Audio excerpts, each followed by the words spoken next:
En la directa te presentamos las noticias más destacadas de la semana. Con el rechazo de más de 40 países, Daniel Ortega este lunes se proclamó presidente de Nicaragua, en un acto en el que lució más solitario que nunca y protagonizó la misma película de siempre, aduciendo que es la víctima de todos los males junto a sus amigos dictadores. Con un mal gusto para vestir y rompiendo los esquemas protocolarios de las investiduras, el dictador asumió su quinto mandato, apoyado en China y aislado totalmente de Estados Unidos y la Unión Europea. Ortega dijo en el acto de la investidura que inicia una etapa con un borrón y cuenta nueva. A la buena marcha que traíamos hasta abril del 18. Eso, borrón y cuenta nueva. Y vamos adelante. E invitó, al sentirse totalmente sin respaldo al presidente de El Salvador, Nayib Bukele, otro potencial dictador, a fortalecer las relaciones bilaterales. A la investidura únicamente asistieron los presidentes de Cuba, Miguel Díaz-Canel, de Honduras, Juan Orlando Hernández, y de Venezuela, Nicolás Maduro. La Unión Europea y Estados Unidos emitieron sanciones contra funcionarios y varias instituciones nicaragüenses el mismo día que se realizó el poco esperado capítulo de la novela de la toma de posesión de Daniel Ortega en Nicaragua. La lista de premiados dada a conocer por la Unión Europea y Estados Unidos incluye a los dos hijos mimados de los dictadores, Camila y Laurano Ortega, y son catalogados como responsables de graves violaciones de derechos humanos, incluida la represión de la sociedad civil, el apoyo a las elecciones presidenciales y parlamentarias fraudulentas y el socavamiento de la democracia y el Estado de Derecho.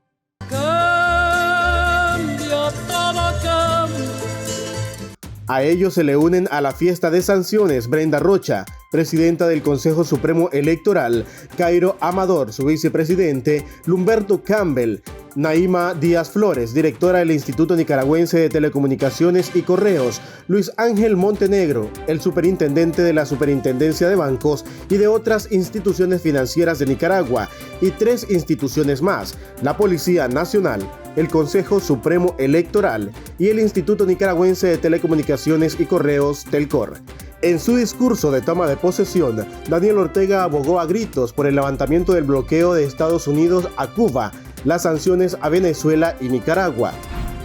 Las organizaciones Voces del Sur, PEN Internacional, el Instituto Internacional sobre Raza, Igualdad y Derechos Humanos, EIFEC, demandaron al Estado de Nicaragua la inmediata liberación de los periodistas y comunicadores que están arbitrariamente detenidos desde 2021 por razones políticas. Las organizaciones firmantes catalogaron el 2021 como un año nefasto para las libertades de prensa, expresión e información. Periodistas y directivos de medios fueron encarcelados, medios de comunicación confiscados, decenas de periodistas obligados a exiliarse debido, entre otras, a las demandas judiciales y aplicación de leyes que cercenan la libertad de expresión, señalaron las organizaciones. El periodista deportivo Miguel Mendoza, el comentarista político Jaime Arellano, 3 directivos del diario La Prensa, Cristiana Chamorro, Pedro Joaquín Chamorro, Juan Lorenzo Holman, así como el candidato a la presidencia y propietario de 100% Noticias Miguel Mora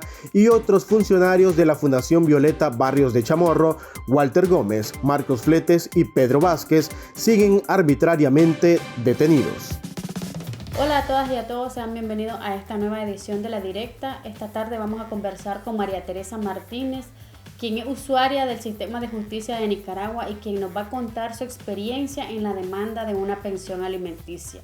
Bienvenida, María Teresa. Bueno, muchísimas gracias, compañera, por esta oportunidad de compartir mi exitosa experiencia, diría yo, porque salí viva y pues no recaí en lo que tenía que ver con los traumas psicológicos que genera todo este proceso,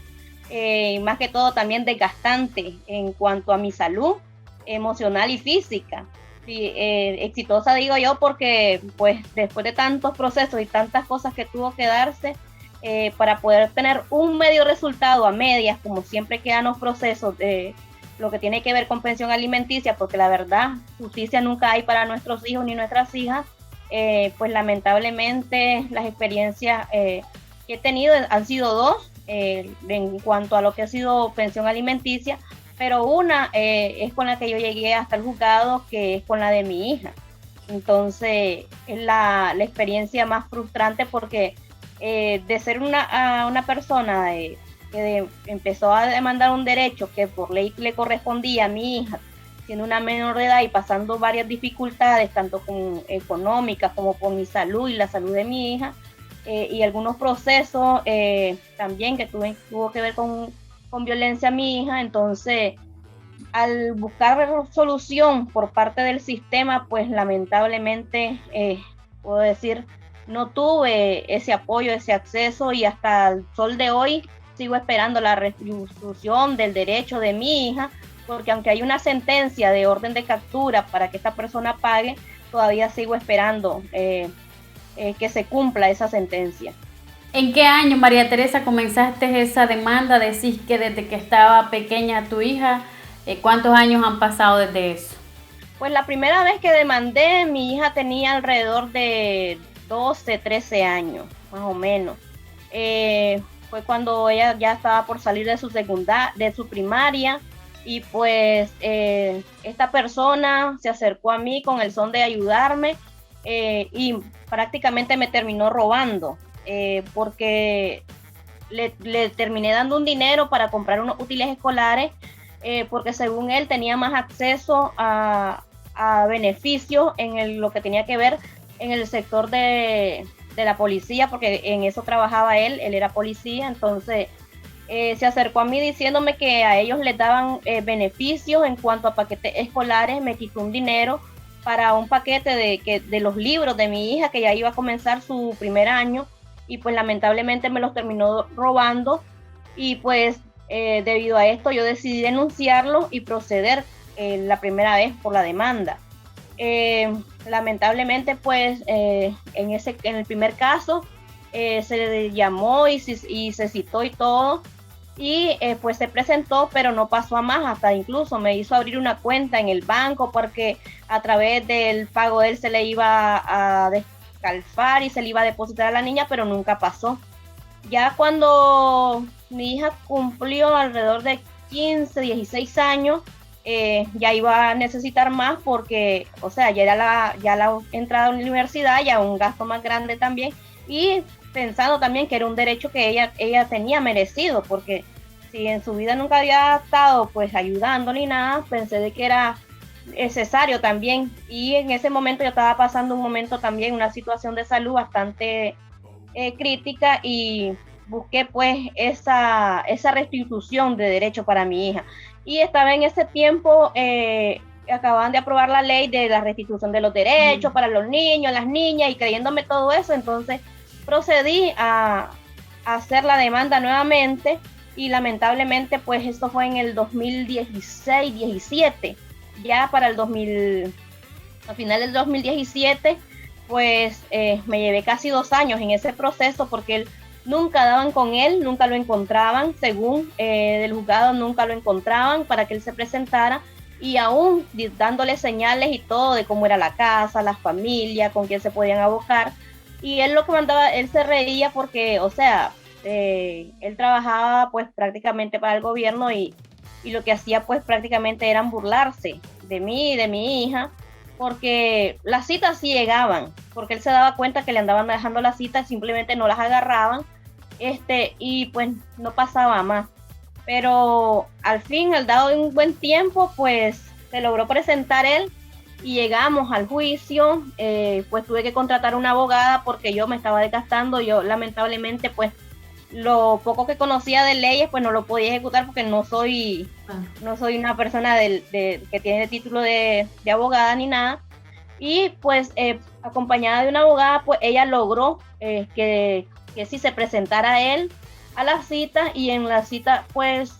la jueza falló a favor de mi hija. Pero lamentablemente cuando ya se dio el que se iba a dar la firma del acuerdo donde él tenía que presentarse con un primer abono, ya no se volvió a presentar. Se le hizo otro llamado y tampoco se presentó. Se le hicieron 3 llamados y ya no se presentó. Cuando se decidió, pues fue ya con orden de captura, y pues como te digo, eso fue en el 2018, y hasta la orden de captura hasta el sol de hoy ya nunca procedió. yo estuve yendo junto con abogadas al distrito 6 de policía, distrito 7 de policía, y me decían que la orden de captura nunca había llegado, que no llegaba, incluso yo llevé la orden de captura, pero me dijeron de que yo no tenía por qué llevarla, que la tenía que mandar directamente el juzgado, y hasta que el juzgado no la mandara, no podían proceder. Entonces se vino todo lo del 2018, y siendo una persona que trabajaba en una organización de derechos humanos, pues me vi en riesgo. Lamentablemente tuve que desistir, ya no procedí buscándole justicia a mi hija. ¿A qué instituciones, Tere, acudiste y cuál es tu valoración sobre la atención que te dieron en esta ruta de acceso a la justicia? Pues primeramente, te voy a hablar como del 2010, 2011 más o menos, que fue la primera vez que empecé. Primero fui a la fiscalía, de ahí me mandaron a que buscara ayuda en el área de donde están los abogados de oficio para que me dieran acompañamiento, pero lamentablemente la persona que me habían delegado nunca tenía tiempo para acompañarme, nunca estaba, siempre andaba en los juzgados, siempre andaba en una u otra actividad, y cada vez que yo llegaba a pedir información, lo que me decía era de que tenía que esperar, y así me llevaban. En el primer proceso me llevé prácticamente casi un año, haciendo todas las vueltas, llegando a madrugar, porque ahí tenías que madrugar para hacer la gran fila y que te pudieran atender,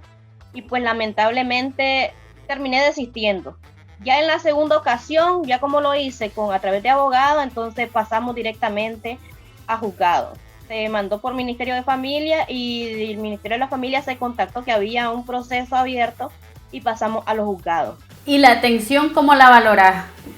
en estas instituciones en las que estuviste?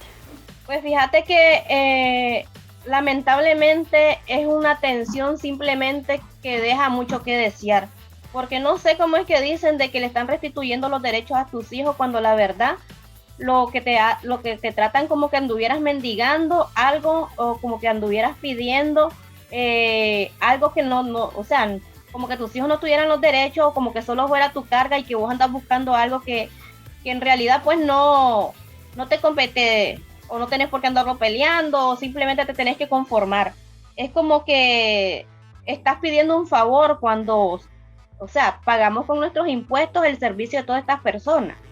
y lamentablemente tenés que pagar hasta la copia del papel que te dan, y se supone que es algo para restituirle el derecho a tus hijos, y llegar y estar mendigando, y los procesos tan largos también, y cuando uno es padre y madre y tiene que trabajar tanto tiempo estos procesos para restituir un derecho a un niño o una niña, creo que es demasiado. La atención, la verdad, es pésima, falta profesionalismo, falta capacidad en las instituciones, falta todavía esa sensibilidad en los prestadores de servicio, porque la verdad te están dando un servicio como que les estás pidiendo un favor, no como es un trabajo que tienen que hacerlo, y que para eso se les está pagando. Y los costos, Tere, has hablado sobre el tema de la fotocopia, de que pagaste un abogado, porque al final también, además de este costo que estabas asumiendo, pues también estabas asumiendo la manutención de tu hija. Pues no es que tu hija estaba del aire, no, sino que también le estabas dando dentro de tus posibilidades, digamos. Sí, sus estudios, sus medicamentos cuando se enfermaba, o sea, todos los gastos eran costeados por mí, y a veces dejar de trabajar un día para ir a asistir, ya sea a una cita a fiscalía, ya fuese al juzgado, ya sea donde la abogada, o a dejar un documento, ya era un día que yo me tenía que enjaranar, porque tenía que prestar para ese día de comida de mi hija. Y entonces, o sea, los costos prácticamente se te multiplican cuando andas haciendo todos estos procesos, porque por lo menos en mi caso yo comencé vendiendo abuelada en el mercado oriental, y yo tenía que dejar de vender un día para acudir a estas instancias, y un día que yo no trabajara era un día que te perdía, y no tenía para pagar el cuarto donde vivía, porque yo ni casa propia tenía, yo andaba rodando con mi hija, y todo eso pues era un costo que yo tenía que costear. me tenía que enjaranar con los prestamistas para subsistir ese día y lo que podía trabajar al día siguiente, pues empezar a pagar el préstamo que hacía para ese día perdido. Al inicio, Tere, vos mencionaste que eras una vencedora después de llevar todo este proceso y hablaste un poco de la violencia que se viven dentro del proceso. Dentro de esta violencia, no sé si nos podrías comentar de quiénes la estás viviendo, quiénes son estas personas o instituciones que en este mismo proceso además violentan a las mujeres. Mira, la violencia es institucional y también a la misma vez es violencia de género. ¿Por qué? Porque las instituciones que te deben de brindar el apoyo, la verdad es que no te lo brindan. Como te dije, te están dando un servicio como que les están mendigando un favor. Y entonces, desde las instituciones, desde la policía, desde el juzgado, desde la fiscalía, el Ministerio Público, la misma Ministerio de la Familia, violentan no solamente a la mujer, sino que también violenta a los niños y a las niñas, porque tantos procesos tardíos, tantas cosas y vueltas que te hacen dar, entonces te violentan tanto institucionalmente como la violencia de género, porque igual ven a la mujer como que anda buscando un dinero para subsistir ella y no el derecho del niño y la niña. Es como que te tenés que conformar con lo que te den o tenés que hacer todos los procesos en el tiempo que nosotros tengamos o querramos, porque la verdad tampoco hay mucho personal en las instituciones. A veces vos llegas a una institución y hay más de 50 personas y es una la que está atendiendo. Entonces, eso es todo un santo día y toda la violencia que ahí pasa desde el CPF a veces, que estén mal encarados, y si vas a la policía igual, porque te topas con unos hombres machistas que creen que porque andan denunciando el caso, por ejemplo, de pensión alimenticia, es como esa solidaridad que se tienen entre los hombres, se apañan, entonces ven a la mujer como, ay, esta es una pleitista, esta anda peleando para mantener al querido, al chivo, o para X o Y vicio, entonces como que no hay esa solidaridad, no hay eso, y lo que hay es más bien violento. Como te dije, yo fui a la policía y a mí, aquí no ha venido ninguna denuncia, aquí no ha venido nada del juzgado, pero con aquel carácter, con aquel modo, y no es decirte, mire, no ha venido, vaya al juzgado, mire, tal vez lo pueden mandar, hable con su abogada, o sea, orientarte de una mejor manera. Lo que hace es como intimidarte más bien. Yo digo, yo por lo menos en mi caso, yo me considero una persona de carácter fuerte, pero hay personas que yo sé que son mujeres que han sufrido violencia y que la verdad, al escuchar una persona que le hable de esta manera, como que dice, ya sufrí violencia en aquel lado, me están violentando por aquí y aquí me pueden hacer lo mismo. Entonces como que toda esa violencia que vivimos al pasar por estas instituciones. Igual la violencia que se sufre con el padre de nuestros hijos, porque es una burla, no solamente para nosotros, sino también para nuestros hijos e hijas, porque saben que se están dando cuenta de que están siendo enjuiciados o que los están buscando y se te ríen porque tienen amistades, porque trabajaron en estas instituciones o porque le trabajan a un Estado que apaña toda esta falsa promesa del bienestar del niño y la niña y que todos tienen derecho y que el bienestar de los niños y las niñas es lo que se prioriza. Tere, a pesar de esta experiencia en la que al final vos misma mencionas pues que no tuviste el derecho de tu hija no se garantizó, el Estado no lo garantizó, ¿qué recomendaciones le daría a otras mujeres que están en este proceso a pesar de todos estos obstáculos que mencionas? Pues la verdad es que sí, o sea, que sigan denunciando porque no se puede dejar pasar las cosas, porque es cierto, estamos en un mundo actualmente donde todo prevalece el bien del que más puede, y a veces las mujeres, muchas veces, difícilmente vamos a tener ese apoyo y esa solidaridad por parte de otras personas que nos puedan apoyar o acompañar, y las que nos pueden acorpar, como decimos, han pasado procesos y en algún momento pues nos dejan, pero la experiencia que vamos contando a otras compañeras sirve. ¿Por qué? Porque, o sea, si para mí no tuve justicia, pero eso ya genera evidencia de lo que está pasando en el país. O sea, ya no solo es la historia de María Teresa, no es solo la historia de Chin, de la Grilla, no es solo de X, de Juana, Sultana y Perenciana. sino que ya es un grupo de mujeres denunciando toda esta falsa propaganda de los derechos del niño y la niña. Y algún día esperemos en Dios de que nuestros hijos y nuestras hijas puedan tener ese acceso y esa restitución verdadera de sus derechos, porque según tengo entendido los delitos y las órdenes de denuncia no prescriben hasta que la persona se detiene. Y entonces esperemos que algún día haya justicia y que los que tengan que pagar paguen. Agradecerles nuevamente por haber seguido esta transmisión y no se olviden en visitar el sitio derechodefamilia.lalupa.press, que es un micrositio especializado que desde el medio digital lalupa.press hemos creado para ustedes.